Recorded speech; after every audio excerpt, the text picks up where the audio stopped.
দালাল দালাল দালাল ওমান থেকে মেয়ে সংগ্রহ করা এবং মেয়েদেরকে অবৈধ ব্যবসায় কাজে লাগানোর দায়িত্বশীল 3 জন লোকের ছবি এখানে দেওয়া হচ্ছে স্ক্রিনে। আপনারা সবাই মনোযোগ দিয়ে দেখবেন। এই রাজু, রুবেল, তুফান এই মানুষগুলো বাইরে বাংলাদেশ থেকে মেয়ে পাঠাইতেছে রুবেল রাজুর কাছে ওমানে, এবং ইন্ডিয়া থেকে পাঠাইতেছে গিয়া তুফান এই রাজুর কাছে মেয়েদেরকে অবৈধ ব্যবসায় কাজে লাগানোর জন্য। এই 3টা মানুষকে আপনারা যে যে জায়গায় দেখবেন দয়া করে দূরে রাখবেন।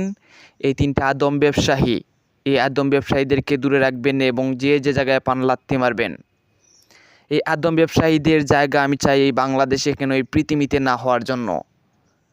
আপনারা যে যেখানে আছেন এই ভিডিওটা শেয়ার করে দিবেন, যেন ওই আদম ব্যবসায়ী 3টাকে সব পৃথিবীর প্রতিটা লোক দেখতে পারে। যে যে জায়গায় দেখে না কেন শুধু ওদেরকে লাথি মারে এই আদম ব্যবসায়ীদেরকে।